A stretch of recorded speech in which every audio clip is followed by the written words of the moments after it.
12 number श्लोक पाखरु 17 number श्लोक पर्यंत जानिबा योग्य ज्ञेय माने जानिबा योग्य जो वस्तु से कौन अछि आ 18 नंबर श्लोक रे ताको उपसंहार करिवे। ए तीनटी कथा ना कौन ना क्षेत्र ज्ञान आ ज्ञेय आ 19 नंबर पाखरु प्रकृति आ पुरुष बाबद रे भगवान कहबा आरंभ करछन। एको आमे आज 12 नंबर श्लोक पाठ करिवा। 12 नंबर श्लोक रे तापरे हम आरंभ करिवा। ओम श्री परमात्मने नमः। अथ त्रयोदशो अध्याय। श्री भगवानुवाच ज्ञेयं यतत प्रवक्ष्यामि यज्ञात्वा अमृतम् अश्नुते अनादिमत्परं ब्रह्म न सत्तन्न सदुच्यते। 7 नंबर श्लोक पाखरु 11 नंबर श्लोक पर्यंत ज्ञान बाबद रे कहिले। यत ज्ञानम माने इति प्रोक्तम एई सब ज्ञान ताहा छडा जेतिकी हमर रहिला ए सब अज्ञान एको तुमे जानो। हमको 11 नंबर श्लोक रे कहले ना यत ज्ञानम इति प्रोक्तम अज्ञानम यदोतो अन्यथा। अध्यात्म ज्ञान नित्यतम तत्व ज्ञानार्थ दर्शनम एमिति हमें देखिथिले 11 नंबर श्लोक रे। 12 नंबर श्लोक पाखरु जो ज्ञेय वस्तु 17 नंबर श्लोक पर्यंत ज्ञेय बाबद रे कहछन। ज्ञेय माने जानिबा योग्य। जानिबा योग्य कौन मनुष्य काहाकू जानिले तार जीवन सार्थक हबो सेही कथा एठारे कहछन। प्रथम आमे पाठ कले 7 नंबर रु 11 नंबर पर्यंत जो ज्ञान द्वारा जानिबा योग्य ज्ञेय को भल भाव रे मु कहिबी प्रवक्ष्यामि। प्रवक्ष्यामि ज्ञेय यतत् प्रवक्ष्यामि। प्रवक्ष्यामि वक्ष्यामि वक्ष्यामि माने कहिबा। कहिबार जो प्र लागला उपसर्ग लागला ताकू कहंती प्रवक्ष्यामि माने भल भाव रे कहिबी। भाई ज्ञेयम यतत वक्ष्यामि एटा हेतले भी चली थांता ना। एठी भगवान कहउछंती ज्ञेयम यतत प्रवक्ष्यामि प्र जो लागला उपसर्ग भगवान ए कहउछंती मो भल भाव रे एपरि कहिबी माने ताकू तू सुन भल भाव रे कहिबी एमिति भगवान कहउछंती। जाहाकू जानिला परे मनुष्य बा साधक बा भक्त माने से आत्म तत्व को अनुभव करि परिबे। से केमितिका से काहाकू कहा जाए सेही कथा एठी कहउछंती। कोन कहउछंती ना अनादि मत परम ब्रह्म न सतान्न सदच्यते। अनादि मत माने माने माने आरंभ थाए ताकू आदिमत कहंती। जो माने अनादि जहार आरंभ अछि ताकू आदिमत कहंती। स्वामी जी कहिथिले बढ़िया भाव रे विस्तृत भाव रे वर्णना करथिले। ब्रह्म काहाकू कहंती ना अक्षर ब्रह्म कहंती। अक्षर को ब्रह्म कहंती जहार केबे विनाश ना। आमे विचार करिबा विनाश कार नाही। जहार आरंभ ही हम जानि नाहंती केबे आरंभ हैला ताकू कहंती आदिमत।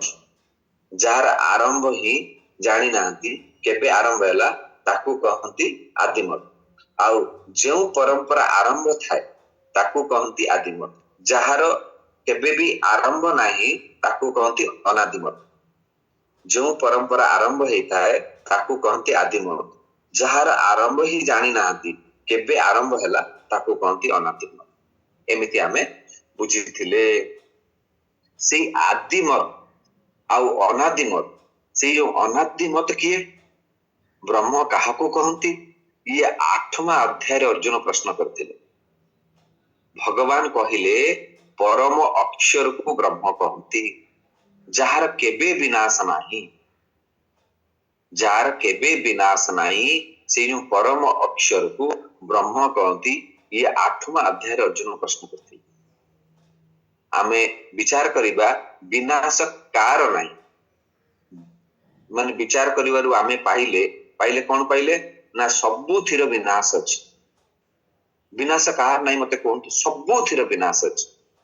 ଇଏ ଶରୀରର, ହଁ ଶରୀର ବି ବିନାଶ ଅଛି। ଏ ଘରର, ଘର ବି ବିନାଶ ଅଛି। ଇଏ ଜମି ବାଡି ଯାହା ଆମେ ଦେଖୁଛନ୍ତି ଇଏ ସବୁଥିର ବିନାଶ ଅଛି। ଏମିତି ଆମେ ଚିନ୍ତନ ମନନ କରିଥିଲେ ଏ ପୃଥିବୀର ବି ବିନାଶ ଅଛି। ଇଏ ସୂର୍ଯ୍ୟର, ଚନ୍ଦ୍ରମାର ଆଦି ଏମିତି ମାନେ ଯେତେ ଆମେ ଦେଖୁଛନ୍ତି ସବୁଥିରେ ବିନାଶ ଅଛି। ଆଉ ଗୋଟେ ତତ୍ଵ ଅଛି ତାର ବିନାଶ ନାହିଁ, ସେ ହେଉଛି ପରମ ବ୍ରହ୍ମ। ସେଇ ହଉଛି ବ୍ରହ୍ମକୁ ମାନେ ନା ସିଏ ସତ କହିପାରିବ ନା ତାକୁ ଅସତ କହିପାରିବ। ଏଠି ସେଇଥିପାଇଁ ଭଗବାନ କହିଦେଲେ କଣ? ଅନାଦିମତ୍ ପରମ ବ୍ରହ୍ମ ନ ସତାନ୍ନ ସଦଚ୍ୟତେ। ତାକୁ ଆମେ ସେଇ ଯୋଉ ପରମ ବ୍ରହ୍ମକୁ ନା ତାକୁ ସତ କହିପାରିବା ନା ତାକୁ ଅସତ କହିପାରିବା। କଣ ପାଇଁ ସତ ଅସତ କହିପାରିବା ନାହିଁ? ନାଇଁ ପରମାତ୍ମା ଅସତ ନୁହେଁ, ମାନେ ଇଏ ତ ଠିକ କଥା, କିନ୍ତୁ ପରମାତ୍ମା ଆମେ ସତ କୁହନ୍ତି। ଆମେ ସମସ୍ତେ ପରମାତ୍ମାକୁ କଣ କହନ୍ତି? ସତ କୁହନ୍ତି। ଭଗବାନ ଏ 15 ଅଧ୍ୟାୟରେ ବି କହିବେ କ୍ଷର ଅକ୍ଷର ଠାରୁ ପରେ ଦ୍ୱାବିମୌ ପୁରୁଷ ଲୋକେ, ଏମିତି ଆମର ମନ୍ତ୍ର ଅଛି କ୍ଷର ଅକ୍ଷର ଉଚ୍ଚତେ। ତେଣୁ ମୁଖ୍ୟ କହିବାର ଉଦ୍ଦେଶ୍ୟ ହେଲା ସେଟା ବାଣୀର ଆମର ବିଷୟ ନାହିଁ, ତାକୁ ଆମେ କେମିତି ଶବ୍ଦ ମାଧ୍ୟମରେ ମୁଁ ତାକୁ ପ୍ରକାଶ କରିବି ସିଏ ଆମର ବିଷୟ ନାହିଁ। କୌଣସି ଇନ୍ଦ୍ରିୟର ବିଷୟ ନଥିବାରୁ ତାକୁ ଆମେ ସତ ଆଉ ଅସତ ଠାରୁ ପରେ କୁହାଯାଏ। ଏଇ ଯୋଉ ଆମେ ଭଗବାନଙ୍କୁ ସତ ଅସତ ଠାରୁ ପରେ କେତେବେଳେ କୁହାଯାଏ ନା ସିଏ ଆମର ବାଣୀରେ, ଆମର ଶବ୍ଦରେ ତାକୁ ଆମେ ପ୍ରକାଶ କରିପାରିବା ନାହିଁ। ଯୋଉ ଶକ୍ତିର ମାନେ ଇନ୍ଦ୍ରିୟ ଶକ୍ତିବାନ ହଉଛନ୍ତି, ଯୋଉ ଶକ୍ତିର ଇନ୍ଦ୍ରିୟ ଶକ୍ତିବାନ ହେଉଛନ୍ତି ତାକୁ ଆମେ କେମିତି ଜାଣିପାରିବା? ଜାଣିବ କେମିତି? ଗୋଟେ ଛୋଟ ଦୃଷ୍ଟାନ୍ତରେ, ସ୍ୱାମୀଜୀଙ୍କ ଦୃଷ୍ଟାନ୍ତରେ ଆମେ ବୁଝିବା। ଗୋଟେ ଲୁଣର ବହୁତ ବଡ ଢେଲା, ଗୋଟେ ଲୁଣର ବହୁତ ବଡ ଢେଲା, ଯେମିତି ଆମେ ଜାଣୁଛନ୍ତି ଲୁଣର ଗୋଟିଏ ଢେଲା ସମୁଦ୍ରରୁ ଉତ୍ପନ୍ନ ହେଇଛି। ଲୁଣ ମାନେ ଲବଣ, କାହାକୁ ନମକ କହିଦିଅନ୍ତୁ, ସଲ୍ଟ କୁହନ୍ତୁ, ବୁଝିଯାଇଥିବ। ସେ ଲୁଣର ବହୁତ ବଡ ଢେଲା ସିଏ କଣ ହେଇଛି ନା ସିଏ ସମୁଦ୍ରରୁ ଉତ୍ପନ୍ନ ହେଇଛି। ମାନି ନିଅନ୍ତୁ ସେ କହିବ ସମୁଦ୍ର କେତେ ଗଭୀର, କେତେ ଗଭୀର, ମାନେ କେତେ ଡିପ୍, ମୁଁ ମାପିକି ଆସେ। ଲୁଣ ସମୁଦ୍ରକୁ କହିବ ଯେ ମୁଁ ଯାଉଛି ସମୁଦ୍ରର କେତେ ଗଭୀର, କେତେ ଗଭୀର, କେତେ ଡିପନେସ୍, ମୁଁ ତାକୁ ମାପିକି ଆସେ। ଲୁଣ ସମୁଦ୍ରର ଗଭୀର ମାପି ପାରିବ ନାହିଁ, ତାହା ସାଙ୍ଗରେ ସେ ମିଶି ଯାଇଥାଏ। ସେଇପରି ଇନ୍ଦ୍ରିୟ ପରମାତ୍ମାକୁ ବ୍ୟକ୍ତ କରିପାରିବ ନାହିଁ। ये जो आमर जो इंद्रिय अच्छी से परमात्मा को व्यक्त करिପାରିବ ନାହିଁ। ସେଥିପାଇଁ ଏଠି ନା ସତ ନା ଅସତ ଏଠି କୁହାଯାଇଛି। ଯଦି ସେଇପରି ଭଲ ଭାବରେ ଅନୁଭବ ହେବ ତାହେଲେ ସେ କଣ ହବ ନା ଆମେ ଏଠି ବୁଝିଥିଲେ କଣ ନା ये ସଂସାରରେ ରହିକି ଆମର କେମିତି କଲ୍ୟାଣ ହେବ, ये ସଂସାରରେ ରହିକି ଆମେ କେମିତି ଉଦ୍ଧାର ପାଇବା। ତେଣୁ ସେଇଭଳି ये ସଂସାରରେ ରହିକି ଆମେ ଭଲ ଭାବରେ ଅନୁଭବ କଲେ ଆମର କଣ ହବ ନା ଆମେ ଅମର ହେଇଯିବା, ତାର ଜନ୍ମ ନାହିଁ, ସେ ପରମାତ୍ମାଙ୍କ ସାଙ୍ଗରେ ମିଶିଯିବ। ଅମୃତତ୍ଵ ଅଶ୍ନୁତେ, ଏମିତି ସେ ଅମୃତ ତତ୍ଵକୁ ଅନୁଭବ କରିବ। ଭଗବାନ ଆମକୁ ଏତେ ସୁନ୍ଦର ମନୁଷ୍ୟ ଶରୀର କଣ ପାଇଁ ଦେଇଛନ୍ତି? ये जो सुंदर मनुष्य शरीर एथपाई ଦେଇଛନ୍ତି, କଣ ପାଇଁ ଦେଇଛନ୍ତି ନା କଣ ପାଇଁ ନା ଆମେ ତାକୁ ବଢିଆ ଖାଇବା, ବଢିଆ ପିନ୍ଧିବା, ବଢିଆ ମାନେ ଖାଅ ପିଅ, ମାନେ ବିବାହ କର, ଛୁଆ ପିଲା ସବୁ ହେବେ, ଆମେ ବହୁତ ବଡ ସଂସାରରେ ରହିବା, ଏମିତି ଆମେ ସବୁ ଚିନ୍ତନ ମନନ କରୁଥିଲେ। ତେଣୁ ଏଇ ସମୟରେ ଆମର ଗୋଟେ ଉପନିଷଦରେ ଗୋଟେ କଥା ଅଛି, ଇଏ ଆପଣଙ୍କର ମୁଣ୍ଡକ ଉପନିଷଦ। ମୁଣ୍ଡକ ଉପନିଷଦରେ ଅଛି ଯେ କି ଆମେ ଏ ବ୍ରହ୍ମ ତତ୍ଵକୁ ପାଇବାକୁ ହେଲେ ପରମ୍ପରାଗତ ଆମେ ପାଆନ୍ତି। ତେଣୁ ଇଏ ମନୁଷ୍ୟ ଶରୀର ଆମକୁ ଦିଆ ହେଇଛି ଆମେ ତାକୁ ଜାଣିବା ପାଇଁ। ତେଣୁ ବେଳେ ବେଳେ ଗୁରୁ ପରମ୍ପରା, ପିତା ପୁତ୍ର ସମ୍ବନ୍ଧକୁ ଏଠି ଗୁରୁ ପରମ୍ପରାରେ ବି ରଖାଯାଇଛି ଉପନିଷଦରେ। ସେତେବେଳେ ସମୟର ଯୋଉ ସମୟରେ ଯେମିତି ସ୍ଥିତି ଆସିଲା ସେମିତି କୁହାଯାଇଛି। ଯେମିତି ମୁଣ୍ଡକ ଉପନିଷଦରେ ପ୍ରଥମ ମୁଣ୍ଡକ ओं ब्रह्मा देवानां प्रथमः संबभूवः विश्वस्य कर्ता भुवनस्य गुप्ता स ब्रह्म विद्यां सर्वविद्यां प्रतिष्ठाम् अथर्वाय ज्येष्ठपुत्राय प्राह। से जो ब्रह्म विद्या से सब परंपरागत आसला। से प्रथम देवता देले, देवता ब्रह्मा को देले, ब्रह्मा कौन कले ना ब्रह्मा जो रचयिता त्रिभुवन रक्षा करता से तांकर ज्येष्ठ पुत्र अथर्व को देले। अथर्व से विद्या से ब्रह्म विद्या से पुनः उपदेश देछत। इमिति परंपरा क्रमे ये हमर आसीची ब्रह्म विद्या। तापर आसिला परे कोन हेची ना अथर्व जी से तांको पुत्र को देछंती। अथर्वण इयं प्रपदेत ब्रह्म अथर्वातं पुरोवाचं गिरि ब्रह्म विद्यां स भरद्वाजाय सत्यवहाय प्राह भरद्वाज अंगिरसे परावरम।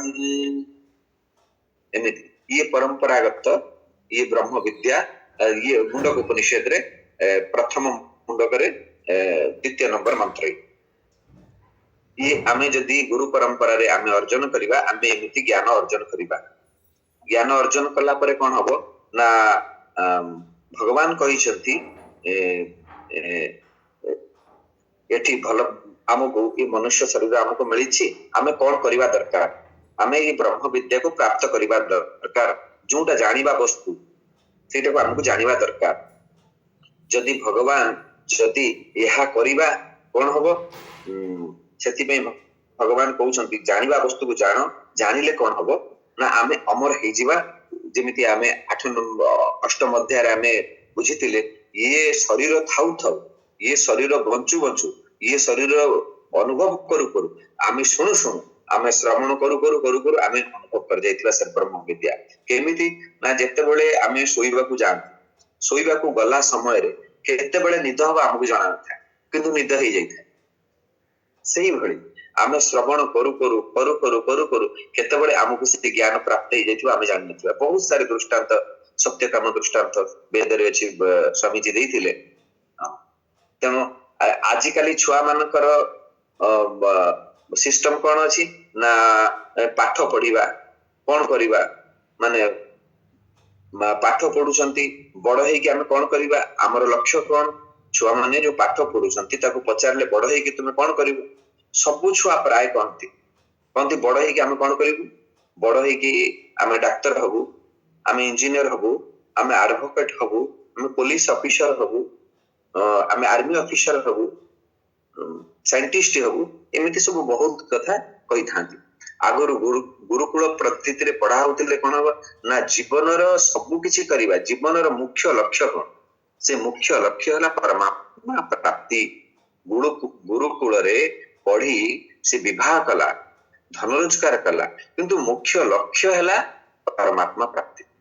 आमर मध्य समस्त भितर ये संसार रे ठीक अलगा ये साधक साधिका माने आमे जो माने जोड़ी के रही आमे संसार रे तो जोड़ी के रही आमे माने धन भी रोजगार करूछंती आमे संसार रे भी रही किंतु आम मानकर मूल लक्ष्य हला परमात्मा प्राप्ति सद्गुरु शरण संत महात्मा का शरण तेबे आमर कल्याण।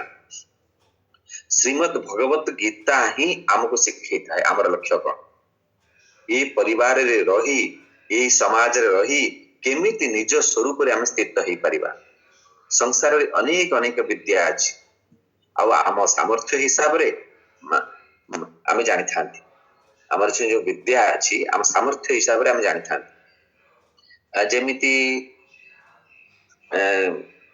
आम सामर्थ्य डॉक्टर साइंटिस्ट आदि पढुचंती भल कथा मुख्य जानिबार वस्तु कोन परमात्मा का विषय का ज्ञान आमे जहाँ भी किछि पढ़ंतु जहाँ भी किछि जानंतु किंतु आमर मुख्य लय रखिबा कोन ना परमात्मा का विषय का ज्ञान आमको जन्म मृत्यु ई संसार रो से उद्धार करिथाय। सेति पई तो भगवान कहउछंती यद्ज्ञत्वा अमृतम अश्नुते जहाँ को जानिला परे अन्य जानिबार किछि शेष न थाय। बहुत बढ़िया बढ़िया दृष्टांत स्वामी जी देइचंती गोटे जिनिस हला मन जानिले से सबुर ज्ञान हे जाय से जो मुंडक उपनिषद रे कहू नथिली से मुंडक उपनिषद रे से गुरु का पाखु से आछछंती के आछछंती ना बहुत बड़ संसारी बहुत बड़ राजा थिले से आछछंती आसी कोन पचाउचंती ताना ताका ना हला सौनक सौनक हुए महासाले अंगिरसे विधिवधु प्रसन्न प्रपच्छ कस्मिन् भगवो विज्ञाते सर्वमेदं विज्ञातम भवतीति। से कौन पचारुछंती ना प्रथम मुंडक तृतीय नंबर सौनक नामक प्रसिद्ध महागुरु अस्ति माने अंगिरा पाखक आछंती जिमिति ब्रह्म विद्या मु आगु कहली अथर्वण यं प्रवदेत ब्रह्मा अथर्वातं पुरोवाच अंगिरे ब्रह्म विद्यां स भरद्वाजाय सत्यवहाय पराह भरद्वाज अंगिर से परावरम। ये कौन है एमती परंपरा क्रम रे आसीची आसिला परे सी जने महागुरु हस्ती जने राजा सी आसीचंती विधि बधु प्रसन्न माने नियम रे एमिति नुहे जे नियम नुहे जेमिति आसती गुरुଙ୍କ पाखକୁ ଆସିବା କଥା ସେଇ ଭଳି ଭାବରେ ସେ ଆସିଛନ୍ତି आसी कौन कहउछंती ना पचारुछंती कस्मिन् भगवो विज्ञाते सर्वमेदं विज्ञातम भवतीति।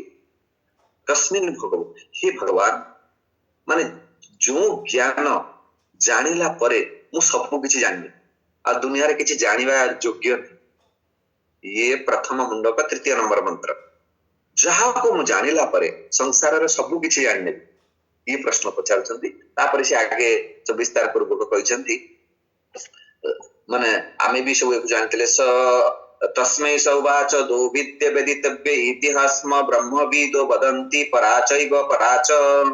ये सब आमे आगे विस्तार जानतिले तथापि मु एठी कहिबार उद्देश्य होची आमे जहा जानिले जेमिति आमे डॉक्टर पढ़ंतु आमे इंजीनियर होंतु आमे बहुत ज्ञानी होंतु पुलिस ऑफिसर होंतु आर्मी ऑफिसर होंतु जहा भी हों सेति पे भगवान कहउचंती यद्ज्ञत्वा अमृतम अश्नुते जहा को जानिला परे अन्य जानिबार किछि शेष न थाए से गुटिए से जानिला परे सबुर ज्ञान हो जाय थाए से कथा मते को एठी गुटे दृष्टांत रे आमे बुझिबा देखंतु किमिति जानिबा आमो पाखरे अनेक गहना अछि ये स्वामी जी बहुत फेवराइट दृष्टांत समस्त प्राय मन पड़ी जाइथिबो आमो पाखरे बहुत गहना अछि आमे सेई गहनार नाम जानि ना बहुत सारे गहना अछि से ना जानि ना किंतु तार व्यवहार भी आमे जानि ना से जो गहना अछि ता ना भी आमे जानि ना तार व्यवहार भी आमे जानि ना किंतु गोटे जिंस आमे जानि छंती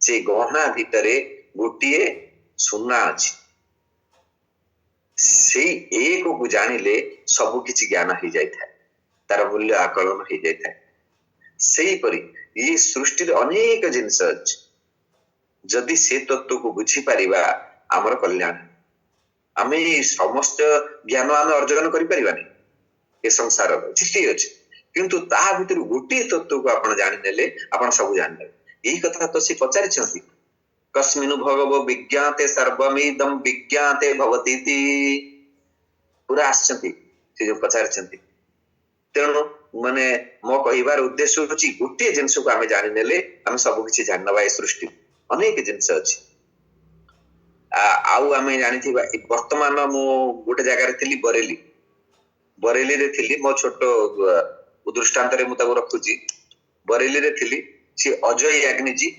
सुंदर सुंदरकांड प्रवचन करते बहुत सुंदर अजय याग्नि जी नाम दिल्ली रे ताकर निवास मु बरेली रे थाए सिटी कौन हैला ना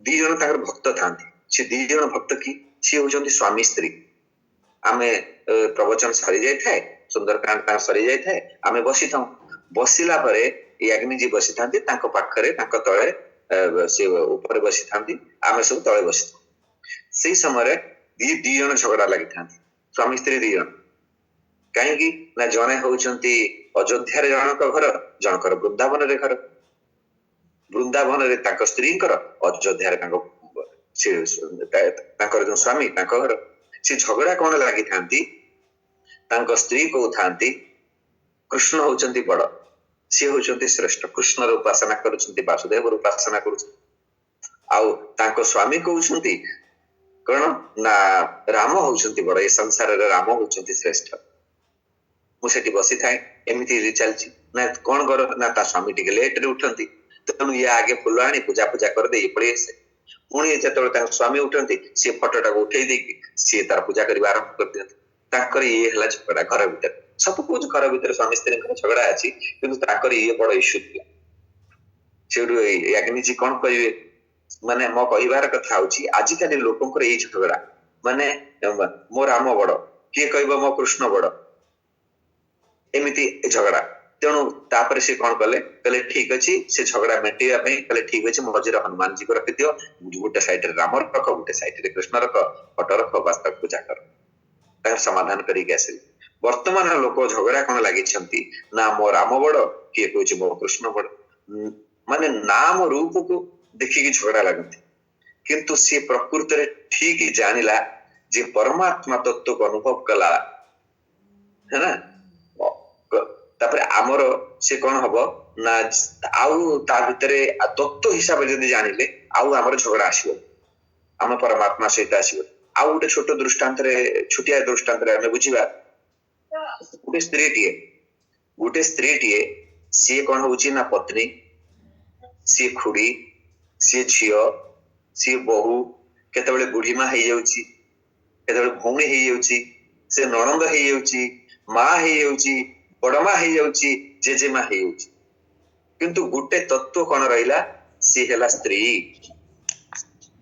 କେତେ ହେଇଯାଉଛି ସେଇଭଳିଆ ଆମେ ଯଦି ଜ୍ଞାନକୁ ଏମିତି ଅନୁଭବ କରିବା, ତେବେ ଆମେ ପରମାତ୍ମା ତତ୍ଵକୁ ଅନୁଭବ କରିପାରିବା।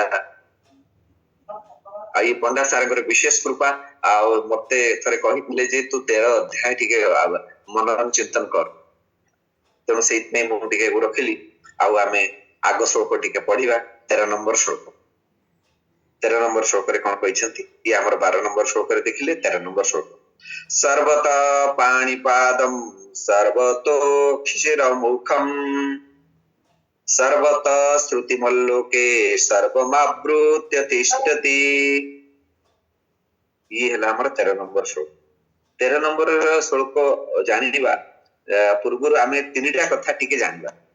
କଣ ଜାଣିବା ନା ସଗୁଣ ସାକାର, ସଗୁଣ ନିରାକାର ଆଉ ନିର୍ଗୁଣ ନିରାକାର। ସଗୁଣ ସାକାର ଆଉ କଣ ଜାଣିବା ନା ସଗୁଣ ସାକାର ଆଉ ସଗୁଣ ନିରାକାର, ଆଉ ହେଲା ନିର୍ଗୁଣ ନିରାକାର। ସଗୁଣ ସାକାର କାହାକୁ କହିବା, ସଗୁଣ। ସଗୁଣ ସାକାର କାହାକୁ କହିବା, ସଗୁଣ, ଗୁଣ ସହିତ। ଗୁଣ ମାନେ ସତ୍ୱ ଗୁଣ, ରଜଗୁଣ, ତମ ଗୁଣ। ସତ୍ୱ ଗୁଣ, ରଜଗୁଣ, ତମ ଗୁଣ। ସତ୍ୱ ଗୁଣ ମାନେ ସୃଷ୍ଟିକି ପାଳନ କରିବା, ସୃଷ୍ଟିକି ରକ୍ଷା କରିବା, ସୃଷ୍ଟିର ଭରଣ ପୋଷଣ କରିବା, ଇଏ ସବୁ ସତ୍ୱ ଗୁଣ କୁହାଯାଏ। ରଜଗୁଣ ସୃଷ୍ଟି କରିବା, ସୃଷ୍ଟିକୁ ବିସ୍ତାର କରିବା, ଇଏ ହେଲା ରଜଗୁଣ।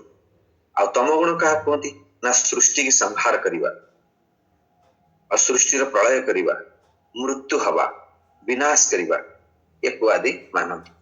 ତେଣୁ ଇଏ ସତ୍ୱ ଗୁଣରେ ଯୋଉ ହେଲା, ସତ୍ୱ ଗୁଣରେ ଦେବତା କିଏ, ସୃଷ୍ଟିକି ପାଳନ କିଏ କରନ୍ତି, ସୃଷ୍ଟିକି ପାଳନ ଭଗବାନ ବିଷ୍ଣୁ। ଆଉ ସୃଷ୍ଟିକି ବିସ୍ତାର କରିବା କଥା, ସୃଷ୍ଟିକି ବିସ୍ତାର ଭଗବାନ ବ୍ରହ୍ମା। ସୃଷ୍ଟି କରିବା ଆଉ ସୃଷ୍ଟିକି ବିସ୍ତାର କରିବା, ଭଗବାନ ବ୍ରହ୍ମା ହଉଛନ୍ତି ସୃଷ୍ଟି କରିବା ସର୍ଜନ, ଆଉ ସଂହାର କର୍ତ୍ତା ଇଏ ଭଗବାନ ବିଷ୍ଣୁ। ଏମିତି ଆମେ ଜାଣିଲେ।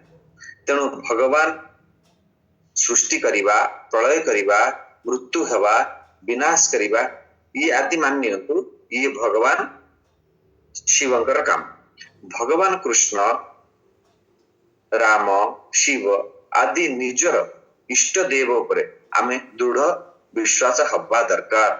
ଆମର ଭଗବାନ କୃଷ୍ଣ କି ରାମ କି ଶିବ, ତାଙ୍କ ଉପରେ ଆମର ଯୋଉ ଇଷ୍ଟ ଦେବ ଅଛନ୍ତି, ତାଙ୍କ ଉପରେ ଆମର ଦୃଢ ବିଶ୍ୱାସ ହବା ଦରକାର। ମୋ ଇଷ୍ଟ ଦେବ, ମୋ ଭଗବାନ, ଇଏ ସୃଷ୍ଟିକୁ ବନେଇଛନ୍ତି, ଇଏ ସୃଷ୍ଟିକୁ ରକ୍ଷା କରିଛନ୍ତି, ଇଏ ବନଉଛନ୍ତି, ରକ୍ଷା କରୁଛନ୍ତି, ବିନାଶ ବି କରୁଛନ୍ତି। ଯେମିତି ଆମର ରାମଙ୍କ ମନ୍ଦିର, ଶିବଙ୍କ ମନ୍ଦିର, ଜଗନ୍ନାଥଙ୍କ ମନ୍ଦିରରେ ଯାଉଛନ୍ତି, ଦର୍ଶନ କରୁଛନ୍ତି, ନା ଏପରି ଭାବ ଆସିବା ଆମ ମାନଙ୍କର ଦରକାର। ତାଙ୍କର ଯୋଉ 3 ଗୁଣ ଅଛି, ସଗୁଣ, ସଗୁଣ ମାନେ ସ ପ୍ଲସ ଆକାର, ତାଙ୍କର ଗୋଟେ ଆକାର ଅଛି ରାମ ରୂପରେ, କୃଷ୍ଣ ରୂପରେ, ଜଗନ୍ନାଥ ରୂପରେ, ତାଙ୍କର ଗୁଣ ବି ଅଛି, ତାଙ୍କର ଆକାର ବି ଅଛି, ସେଥିପାଇଁ ସେ ସଗୁଣ। ଆଉ ତାଙ୍କର ଗୁଣ ଅଛି, ସେଥିପାଇଁ ସେ କଣ ହେଲା ସଗୁଣ ସାକାର ଭଗବାନ। ଏମିତି ଆମେ କହିଲେ ଭଗବାନ କେମିତିକା ନା ସେ ସଗୁଣ, ତାଙ୍କର ଗୁଣ ବି ଅଛି। ଗୁଣ କଣ ଅଛି ନା ସୃଷ୍ଟି କି ସେ ପାଳନ କରୁଛନ୍ତି 3 ଗୁଣ, ସତ୍ୱ ଗୁଣ, ରଜଗୁଣ, ତମ ଗୁଣ। ଭଗବାନ ବିଷ୍ଣୁ ହେଲେ କୋଉଥିରେ ନା ସତ୍ୱ ଗୁଣରେ, ଭଗବାନ ବ୍ରହ୍ମା କୋଉଥିରେ ନା ସେ ସୃଷ୍ଟି କରିବା ସେ ରଜଗୁଣରେ। ଯେତେ ଆମେ କର୍ମ କରୁଛନ୍ତି ମାନେ ସୃଷ୍ଟିକୁ ବିସ୍ତାର କରୁଛନ୍ତି ଏ ଭଗବାନଙ୍କର କାମ ସୃଷ୍ଟି କରିବା। ଇଏ ଭଗବାନ ଇଏ ରଜଗୁଣରେ, ଆଉ ଭଗବାନ ବିଷ୍ଣୁ ହେଲେ ଇଏ ତମ ଗୁଣରେ ସମସ୍ତଙ୍କୁ ସଂହାର କରିବା। ଆମେ ଏଇଠି ବୁଝିଲେ 3ଟା ଗୁଣ ଆଉ ତାଙ୍କର ଆକାର ବି ଅଛି। ତେଣୁ ଭଗବାନ କଣ ହେଲେ ନା ସଗୁଣ ଆଉ ସାକାର। ଭଗବାନ କେମିତିକା ନା ସଗୁଣ ସାକାର। ଦ୍ୱିତୀୟରେ ସଗୁଣ ନିରାକାର, ସଗୁଣ କିନ୍ତୁ ନିରାକାର। ଇଏ ଯୋଉ ସଗୁଣ ନିରାକାରକୁ ସବୁ ଲୋକ ଏକୁ ମାନନ୍ତି। ପ୍ରତ୍ୟେକ ଧର୍ମର ଲୋକ ଏକୁ ମାନନ୍ତି। ପ୍ରତ୍ୟେକ ଲୋକ ଏକୁ ମାନନ୍ତି, ଏକୁ କହନ୍ତି ମାନେ ସବୁ ପନ୍ଥ ବାଲା ସବୁ ଧର୍ମ ବାଲା ଇଏ ସଗୁଣ ନିରାକାରକୁ ମାନନ୍ତି। ତାଙ୍କର ଗୁଣ ବି ଅଛି କିନ୍ତୁ ତାଙ୍କର ଆକାର ନାହିଁ। ପ୍ରତ୍ୟେକ କଣ କଣରେ ବିରାଜମାନ ଅଛନ୍ତି, ସମସ୍ତଙ୍କ ହୃଦୟରେ ବିରାଜମାନ ଅଛି, ତାଙ୍କର କୌଣସି ରୂପ ନାହିଁ। ଆପଣ ଆମେ ମାନେ ଦେଖିଛନ୍ତି ଏବେ ଯୋଉ ଗଲା ଆମର କୋରୋନା ଭିତରେ ବି ଭଗବାନ ଅଛନ୍ତି।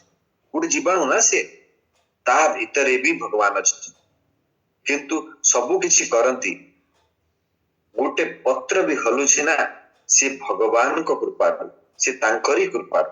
ଗୋଟେ ଗଛରେ ପତ୍ର ବି ହଲୁଛି ସେ ତାଙ୍କରି ମାନେ ଭଗବାନଙ୍କ କୃପାରୁ ହିଁ, ଭଗବାନଙ୍କ କୃପାରୁ ହିଁ ଏ ସୃଷ୍ଟି ବନିଛି।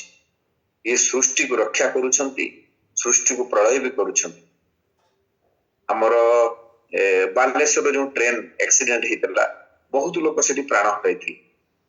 ଏମିତି ଚକ୍ରବାର ହବ କି ଭୂମିକମ୍ପ ହେଲା କି ଭୂକମ୍ପ ହେଲା, ଏଠି କେତେ ଲୋକ ସବୁ ମରିଯାଉଛନ୍ତି। ଏ ସୃଷ୍ଟିରେ ବିନାଶ ବି କରୁଛନ୍ତି। ସିଏ ସଗୁଣ କିନ୍ତୁ ନିରାକାର। ଇଏ ଗୁଣ ଅଛି ତାଙ୍କ ପାଖରେ, 3ଟି ଗୁଣ ଅଛି। ସେ ସୃଷ୍ଟି ବି କରୁଛନ୍ତି ଆଉ ସେ ବିନାଶ ବି କରୁଛନ୍ତି, ଆଉ ସେ ସମସ୍ତଙ୍କୁ ରକ୍ଷା ବି କରୁଛନ୍ତି। ତେଣୁ ଭଗବାନଙ୍କର ଗୁଣ ତ ଅଛି କିନ୍ତୁ ଦେଖା ହଉନାହାନ୍ତି। ସେଥିପାଇଁ ଭଗବାନ ଏଠି କଣ ହେଲେ ନିରାକାର ହେଲେ। ଥାର୍ଡରେ କଣ ହେଲା ନା ନିର୍ଗୁଣ ନିରାକାର। ଆମେ ଏଇ ଲେବୁଲକୁ ପହଞ୍ଚିଲେଣି ବର୍ତ୍ତମାନ। ପରମାତ୍ମା ନା ତାଙ୍କର କୌଣସି ଆକାର ଅଛି ନା ତାଙ୍କର କୌଣସି ପରମାତ୍ମାଙ୍କର କୌଣସି ନାଁ ଅଛି ନା ତାଙ୍କର କୌଣସି ଆକାର ଅଛି। ସେ ସତ୍ତା ମାତ୍ର, ସେ ଭଗବାନ ହଉଛନ୍ତି ଚେତନ ମାତ୍ର, ଭଗବାନ ହଉଛନ୍ତି ପ୍ରକାଶ ମାତ୍ର। ସେଥିପାଇଁ ଆମେ ଈଶାପାସ୍ୟ ଉପନିଷଦରେ ଆମେ 8 ନମ୍ବର ମନ୍ତ୍ରରେ ସ୍ୱାମୀଜୀ କହିଥିଲେ ମାନେ ତାର କୌଣସି ଶିରା ପ୍ରଶିରା ବି ନାହିଁ। ସେ ଶୁକ୍ର ଏମିତି ମନେ ପଡୁନି ସେ ଶ୍ଳୋକଟା, ବହୁତ ସୁନ୍ଦର ଶ୍ଳୋକ ଈଶାବାସ୍ୟ ଉପନିଷଦରେ 8 ନମ୍ବର ମନ୍ତ୍ରରେ ପୁରା ତା ଉପରେ ବିସ୍ତାର କରିଛନ୍ତି ଭଗବାନ ଆମର କେମିତିକା। ଈଶାବାସ୍ୟ 8 ନମ୍ବର। ଯେ ଯାହା ବି ହଉ, ପରମାତ୍ମା ଆମେ କଣ ବୁଝିଲେ ନା ତାଙ୍କର କୌଣସି ଆକାର ଅଛି, ସେ ସତ୍ତା ମାତ୍ର, ଚେତନ ମାତ୍ର, ପ୍ରକାଶ ମାତ୍ର, ଆଉ ସେ ତାଙ୍କର କଣ ନିର୍ଗୁଣ ନିରାକାର ତାଙ୍କୁ କୁହାଯାଏ। ଏଇ 3ଟି କଥା ଆମେ ବୁଝିଲେ। ପ୍ରଥମେ କଣ ବୁଝିଲେ ନା ସଗୁଣ ସାକାର, ତାପରେ ସଗୁଣ ନିରାକାର, ନିର୍ଗୁଣ ନିରାକାର।